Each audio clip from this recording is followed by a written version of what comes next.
Imagine this: a queen adorned in silk and jewels, her face a mask of ghostly white perfection.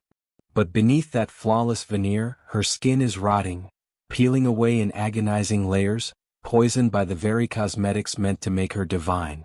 The stench of decay clings to her like a shadow, a horrific secret hidden from the world. This isn't fiction, it's the grim reality of royal women's hygiene in history's darkest corners. Welcome to the 10 worst hygiene practices of royal women, a descent into the hidden horrors that turn palaces into prisons of filth and suffering. If this already has you gripping your seat, smash that like button, subscribe for more chilling dives into the past, and drop a comment below. Where are you watching from? Let's begin our plunge. We start at number 10. Infrequent bathing, the foundational sin that bred a cascade of nightmares. In the opulent courts of Europe, where grandeur masked grotesque truths, royal women like Queen Isabella of Castile viewed bathing not as a necessity, but a rare indulgence, or worse, a moral peril. Isabella, the fierce unifier of Spain, famously boasted of bathing only twice in her entire life. Once at birth and once before her wedding to Ferdinand in 1469. Influenced by rigid Christian doctrines that equated immersion in water with pagan hedonism and vulnerability to sin, she shunned the bathhouses her Muslim predecessors had cherished. After conquering Granada in 1492, she ordered the destruction of public baths, seeing them as dens of corruption. But this aversion wasn't unique to her, it echoed through royal lineages. Queen Elizabeth I of England, the Virgin Queen, reportedly bathed once a month, whether she needed it or not, a phrase that drips with ironic horror when you consider the consequences. Without regular cleansing, sweat, dirt, and bodily oils accumulated, fostering bacterial breeding grounds that led to skin infections, boils, and a pervasive odor that no amount of perfume could fully conceal. Marie Antoinette, the ill-fated Queen of France, followed suit, indulging in scented baths perhaps once a month, using concoctions of pine nuts, almonds, and lily bulbs. Yet, between these rituals, her body festered in the humid, unventilated chambers of Versailles. The palace itself was a labyrinth of squalor. Chamber pots overflowed, urine splashed against walls, and the air thickened with the rot of unwashed nobility. For these women, infrequent bathing wasn't mere laziness.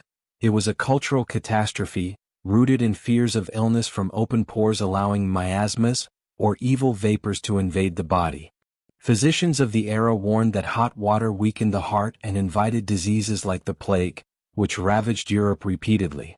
Isabella's subjects, inspired by her example, mirrored this neglect, leading to widespread epidemics where filth amplified death's toll.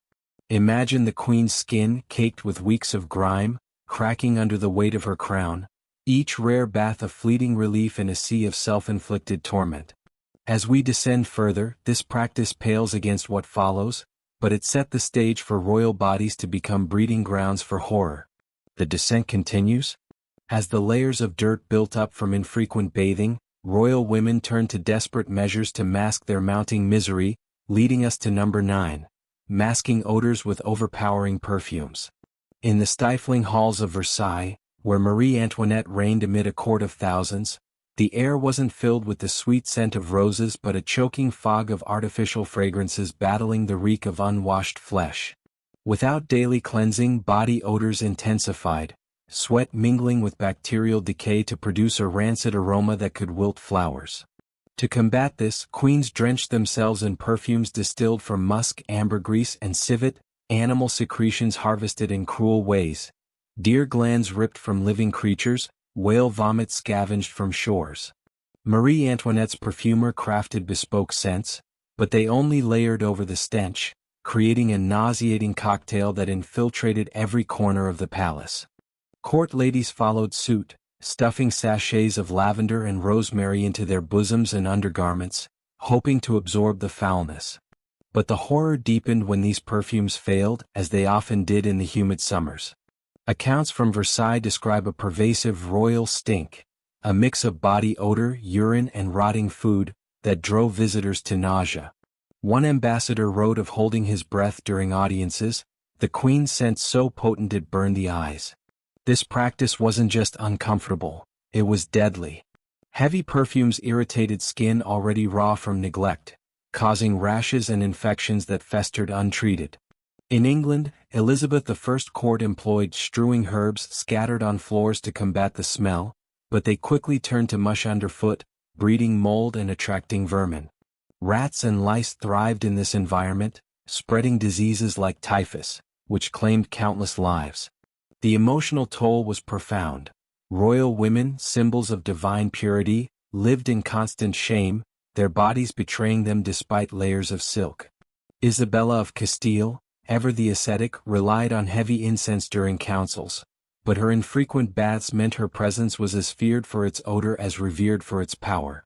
This masking became a psychological descent, a futile battle against the body's rebellion. As perfumes clashed with putrefaction, the court became a sensory hell, where beauty hit a rotting core. Yet this was merely a veil over deeper atrocities. Deeper we go into practices that didn't just hide horror, they invited it. Plunging further into the abyss, we arrive at number 8. Lice-infested wigs and elaborate hairstyles, a nightmare of itching torment that turned royal heads into living ecosystems of parasites. In the extravagant courts of 17th and 18th century France, women like Marie Antoinette elevated hair to an art form, constructing towering poofs adorned with feathers, jewels, and even miniature ships. But beneath the glamour lurked horror. These styles, maintained for weeks without washing, became havens for lice. Hair was powdered with starch and lard, attracting the blood-sucking insects that burrowed into scalps, causing relentless itching and sores that oozed pus. Marie's hairdresser, Leonard, would tease her locks into gravity-defying structures, but the grease and neglect invited infestations so severe that courtiers scratched openly during balls, their wigs crawling with life. Elizabeth I, scarred by smallpox, hid her thinning hair under red wigs infested with vermin, the lice bites exacerbating her skin woes. In Spain, Isabella's daughter, Joanna the Mad, let her hair mat into dreads during bouts of grief, a breeding ground for parasites that symbolized her unraveling mind. The practice stemmed from the era's aversion to frequent washing. Hair was cleaned by brushing with rosemary water every fortnight, if that. Combs scraped scalps raw, but lice persisted, jumping from head to head in crowded palaces. The horror escalated when infestations led to typhus, known as jail fever, which ravaged royal households. One outbreak at Versailles killed dozens, the Queen's ladies collapsing from fever induced by louse-borne bacteria. Emotionally, this was a descent into madness. Women endured sleepless nights, their scalps aflame, yet fashion demanded they persist. Scratching tools, long ivory sticks, were discreetly used, but the shame was palpable. In extreme cases, heads were shaved, a humiliation for royals like Anne Boleyn, who feared her thinning hair signaled divine disfavor. This practice didn't just torment the body, it eroded the soul, turning symbols of beauty into vessels of disgust. As lice feasted on royal blood, the descent intensified, leading us to rituals that scarred more than skin. The itch gives way to agony as we descend to number 7. Dangerous body hair removal, where royal women wielded toxic brews in pursuit of smooth perfection, often at the cost of their flesh. In medieval Europe, influenced by church edicts against vanity, yet driven by ideals of hairless purity, queens like Eleanor of Aquitaine employed harrowing methods. Recipes from the 11th century Trotula text advised mixtures of ants' eggs, red orpiment, arsenic sulfide, and vinegar applied to skin for permanent removal. But the burn was infernal. Arsenic ate away hair follicles, blistering skin and causing chemical burns that left permanent scars. Some women rubbed dried cat dung or quicklime, a caustic substance that dissolved hair but often the epidermis too, leading to infections in an era without antibiotics. Catherine de' Medici, the cunning queen consort of France, imported Italian depilatories laced with arsenic, using them to achieve the fashionable bare look under her gowns. The result? Peeling skin, open wounds, and systemic poisoning that weakened her health over years. In England, Elizabeth I plucked her forehead and eyebrows to elongate her face, a trend that caused bald patches and ingrown hairs festering into abscesses. The pain was excruciating, described in diaries as fire upon the flesh, yet courtly beauty demanded it. 4 royal women in harems, like those in the Ottoman Empire under Suleiman's consort Hurrem Sultan. Hair removal was ritualistic using rusma, a paste of lime and arsenic, that could blind if it touched eyes or cause sterility from absorbed toxins. The horror deepened when these practices led to sepsis, blood poisoning that claimed lives subtly, masking as women's ailments. Emotionally, it was a torment of self-inflicted suffering, bodies betrayed in the name of allure. As scars accumulated, so did the descent, pulling us toward poisons painted on the face. Deeper into the venomous void. Number 6.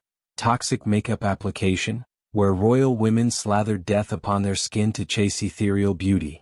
Elizabeth I epitomized this horror, her face a canvas of Venetian ceruse, a lethal blend of white lead and vinegar that promised porcelain perfection but delivered slow poison. After smallpox pitted her skin in 1562, she layered it thickly, never fully removing previous coats, allowing lead to seep into her pores. Over decades, it caused hair loss, graying skin and neurological decay, tremors, memory lapses, the queen's once sharp mind fraying like old lace. Her teeth blackened from the mercury in vermilion rouge, a gruesome smile hidden behind closed lips. In France, Marie Antoinette dabbled in similar concoctions, her rouged cheeks hiding the pallor of stress, but the arsenic in green pigments caused eye irritation and vision loss among her ladies. Spanish queens like Isabella used mercury-based creams to lighten skin, ignoring warnings as it corroded flesh, leading to ulcers that wept and scarred. The practice was insidious. Initial glow gave way to horror, skin thinning to translucence, veins visible like rivers of ink, then peeling in sheets. Court physicians noted ceruse sickness, with symptoms mimicking syphilis, madness, paralysis, death. Yet, vanity prevailed. A flawless facade was power in male-dominated courts. The emotional grip was vice-like. Women watched their beauty devour them, mirrors reflecting monsters. As poison coursed through veins, the descent accelerated, toward unclean undergarments that bred their own terrors. The poison seeps inward as we hit number 5. Prolonged wear of unchanged undergarments, a festering ritual that turned intimate layers into biohazards. Isabella Clara Eugenia, daughter of Philip II of Spain and ruler of the Netherlands, vowed during the 1601 siege of Ostend not to change her white linen shift until victory. 3 years later, it had turned a sickly brown, stiff with sweat, blood, and excretions. This Isabellan hue became fashion, but the reality was horrific. Fabric chafed raw skin, trapping moisture that bred yeast infections and boils. In France, Marie Antoinette changed outer gowns daily but underlinens weekly, the linen absorbing odors and fluids in Versailles heat. Elizabeth I's voluminous petticoats, worn for days, collected dirt from unclean floors, fostering bacterial growth that invaded wounds from tight corsets. The horror, fungal infections ravaged groins and armpits, causing agonizing itches and discharges that stained royal silks. Without modern sanitation, menstrual blood soaked linens, leading to toxic shock-like syndromes that felled ladies silently. Emotionally, it was degrading, queens, divine by right, reduced to enduring their own filth. This neglect paved the way for deeper descents into waste's domain. Waste accumulates as we descend to number 4. Inadequate waste disposal and chamber pot reliance, transforming palaces into sewers. At Versailles, Marie Antoinette's courtiers urinated behind curtains or in corners, liquid seeping into floors, breeding cholera-like outbreaks. Queens used ornate chamber pots, emptied by maids into moats or gardens, but overflows were common, contaminating water sources. Elizabeth I's Hampton Court had jakes over rivers, but blockages caused backflows, filling chambers with fecal stench. Isabella of Castile, during campaigns, used portable pots, their contents dumped haphazardly, attracting flies that spread dysentery. The horror: royal women suffered urinary infections from holding bladders in public, or worse, leaks during audiences. Emotional isolation grew, intimacy with maids during emptying bred humiliation. As filth overflowed, we plunged toward dental decay's grimace. The stench rises to the mouth with number 3, neglected dental hygiene, where royal smiles hid rotting horrors. Elizabeth I's love of sweets blackened her teeth, the enamel eroded by sugar, leaving stumps that caused chronic pain and abscesses. She stuffed rags into gaps during portraits, but infections swelled her face, poisoning her blood. Marie Antoinette chewed cloves to mask halitosis, but poor brushing using twigs or cloths with salt left plaque that hardened into tartar, leading to gum disease. In Spain, queens like Juana la Loca ignored oral care amid madness, teeth falling out, breath foul enough to repel suitors. The practice, rinsing with urine for whitening, but ammonia burned gums, accelerating decay. Horror peaked in sepsis, fevers claiming lives. Emotionally, it shattered confidence. Queens whispering behind fans, smiles rare. The descent nears its nadir. Deeper to number 2. Use of urine and excrement in beauty routines, a vile alchemy. Roman empresses like Poppaea bathed in ass's milk mixed with dung for softness, but European royals adapted. Elizabeth I rinsed hair with urine for shine, the ammonia stripping oils causing brittleness. French queens applied pigeon droppings as face masks, believing it tightened skin, but bacteria caused pustules. Isabella's court used urine-soaked cloths for laundry, the scent lingering on skin. Horror, infections from contaminants, leading to blindness or death. Emotionally, revulsion at self-debasement. Now the final plunge. At the abyss's heart, number 1, cannibalistic and corpse-based remedies, the ultimate horror. Desperate for health, royal women consumed human remains. Elizabeth I's physicians prescribed mummy powder, ground embalmed corpses for ailments. Catherine de' Medici ingested placental extracts post-birth, believing it restored vitality, but contaminants bred parasites. In France, queens used human fat from executed criminals to fill smallpox scars, the grease absorbing into blood, causing madness from toxins. The descent complete, bodies not just neglected but defiled with the dead. Horror eternal in pursuit of life. Yet, the echoes of these practices linger, a continuous thread of suffering woven through royal bloodlines. As Elizabeth's lead-ravaged body trembled in her final days, her court whispered of divine punishment, but it was self-inflicted doom. Marie Antoinette, fleeing revolution, carried the weight of Versailles filth in her soul, her unwashed past a symbol of decay. These women, elevated yet entombed in hygiene's horrors, remind us how power corrupts the flesh. The narrative spirals, each practice amplifying the last, bathings neglect birthing odors, perfumes failing against lice, removals scarring skin for toxic paints. Isabella's vow of uncleanliness mirrored her mother's lifetime aversion, a generational curse of rot. In the end, these queens decayed from within, their legacy stained by the very secrets that sustain their thrones. And so, the descent concludes, leaving us in the shadows of history's hidden atrocities. From infrequent immersion to devouring the dead, royal women's hygiene was a tragic opera of pain and delusion. If this journey gripped you, remember, the past's darkness illuminates our present cleanliness. Fade to black.